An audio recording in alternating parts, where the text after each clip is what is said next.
अरविंद केजरीवाल झूठ और प्रपंच के सहारे चलने वाली सरकार है, ये बात हम कई बार कह चुके हैं।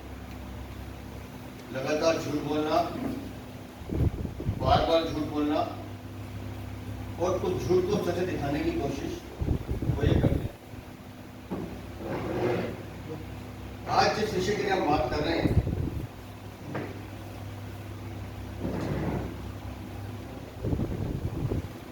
आम धारणा ये रहती है किसी भी व्यक्ति की, सामान्य बातचीत में आदमी झूठ बोल देता है, कहीं कसम खानी होती है तो झूठ बोल देता है, लेकिन अगर जब कोर्ट कचहरी जाना हो और वहां जो बोला जाता है वो नोट दर्ज होता है रिकॉर्ड में, और उसको न्यायालय बड़ी गंभीरता से लेता है। लेकिन अगर दिल्ली सरकार खुद कोर्ट में जाकर झूठ बोलती है तो आप समझ सकते हैं कि कितना गंभीर विषय है।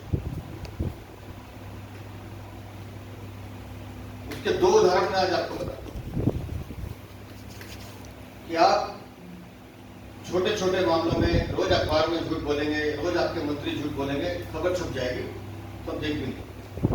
लेकिन अगर आप न्यायालय को गुमराह करेंगे, कोर्ट में जाके झूठी बयानबाजी करेंगे, तो ये गंभीर विषय है, गंभीर संवैधानिक विषय है, क्योंकि आप सरकार में बैठे और आपका वकील वहां जो कुछ भी बोलता है वो दिल्ली के मुख्यमंत्री का बयान माना जाता है।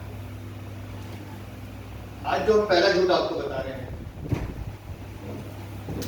विकलांग बच्चों के लिए विशेष स्कूल का स्थानांतरण का मामला था, दिव्यांग बच्चों के लिए, और ये मामला कोर्ट में गया, हाई कोर्ट। वहां दिल्ली सरकार ने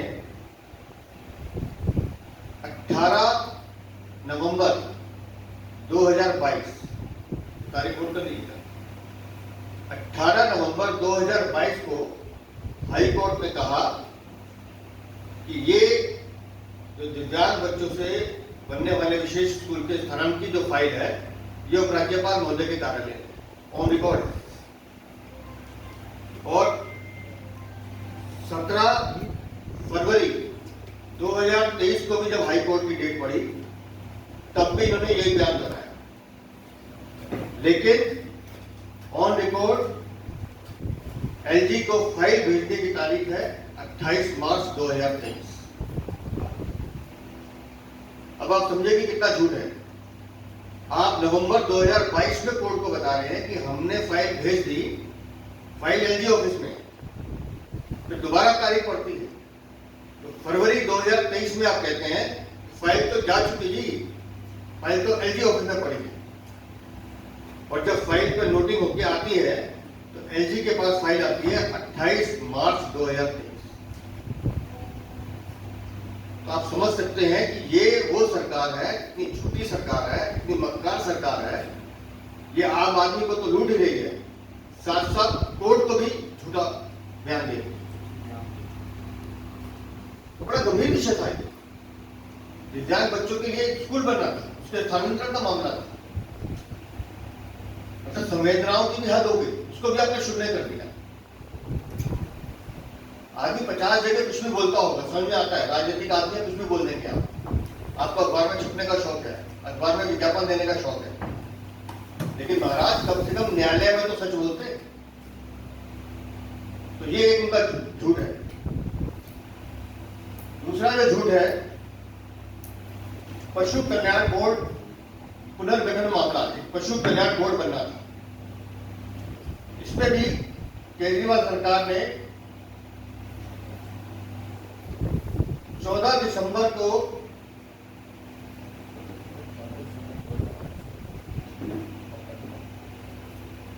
चौदह दिसंबर 2022 को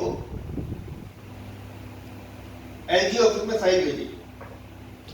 14 दिसंबर 2022, 15 दिसंबर को हाई कोर्ट में सुनवाई की, 14 को फाइल भेजी है, फाइल जाएगी तो डेफिनेटली शाम तक पहुंचेगी।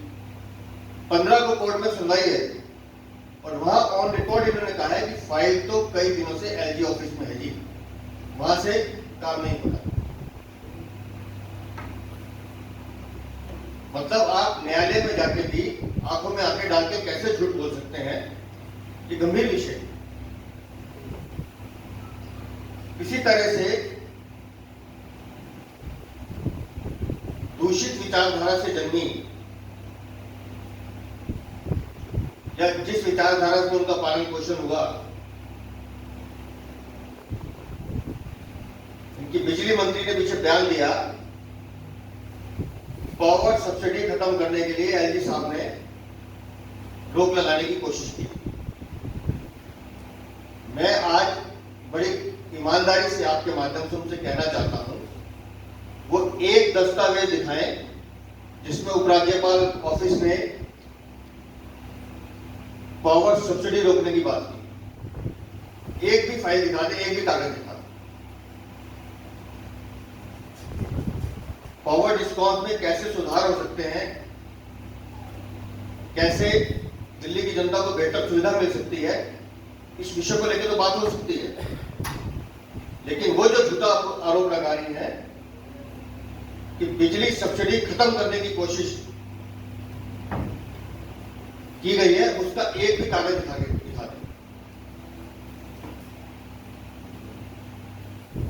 सत्ता का संघर्ष अरविंद केजरीवाल के लिए नाक का प्रश्न बना हुआ है।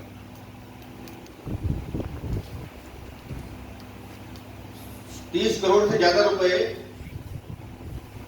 वो कांग्रेस के जाने माने नेता को दे चुके हैं अपना केस रिप्रेजेंट करने के लिए। मैं अरविंद केजरीवाल से पूछना चाहता हूँ, 30 करोड़ रुपए किसके हैं भाई? अपने घर से दे रहे हो क्या? वो दिल्ली की जनता के पैसे हैं। तो मेरा आज की प्रेस वार्ता में जो गंभीर विषय था वो ये कि आप इतने स्तर तक भी गिर सकते हैं कि आप हाई कोर्ट में जाके या कोर्ट में जाके वहां पर झूठ बोल सकते हैं, झूठा बयान दे सकते हैं। ये बहुत गंभीर विषय है। अब क्योंकि निर्णय न्यायालय को करना है तो मैं तो टिप्पणी नहीं करना चाहता, लेकिन ये इतना गंभीर विषय है कि इसको तो अवमानना का दोषी भी मानना चाहिए। और न्यायालय निर्णय करेगा जो भी करेगा, लेकिन दुर्भाग्य से दिल्ली ने ऐसा मुख्यमंत्री चुना है जो सुबह से शाम तक सिर्फ झूठ झूठ और झूठ की राजनीति करता है। धन्यवाद। अध्यक्ष जी, क्या ये जो पहला मामला था विकलांगों का, उसमें क्या आपको लगता है कि फाइल इसलिए लेट हुई या किसी वजह से लेट हुई या उसके पीछे कुछ हो रहा है? ये तारीख तो ठीक है, झूठ तो ठीक है, डेट का जो है वो ठीक है, लेकिन इसके पीछे भी कुछ है। नियत नहीं है काम करने की, या हेर फेर हो रहा है? नियत नहीं है काम करने की। मैं आपसे कहूँगा 2022 से आप देखना शुरू की। 2022 नवंबर की बात है, आज हम अप्रैल में बैठे हैं। अगर आप जिम्मेदार होते, आपको इस बात का एहसास होता कि आप मुख्यमंत्री हैं, आपको दिल्ली की जनता को, उन दिव्यांग बच्चों की चिंता होती, तो आप काम की तरफ ध्यान देते। आपको ध्यान देना है गुजरात में, आपको ध्यान देना पंजाब में, आपको ध्यान देना कर्नाटक में, आपको पॉलिटिकल टूरिज्म पे रहते हैं और उससे बच जाए तो फिर आपका ध्यान रहता है कि कैसे पैसा कमाया जाए, दिल्ली का कौन सा विभाग है जिसको लूटा जाए। तो फिर इन दिव्यांग बच्चों की तरफ ध्यान कैसे जाएगा? काम करने की नीयत नहीं।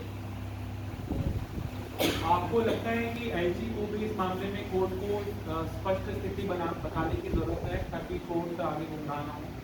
ये तो माननीय उपराज्यपाल जी तय करेंगे, लेकिन मुझे ये लगता है कि ये गंभीर विषय है और इसको गंभीरता से लेना भी चाहिए।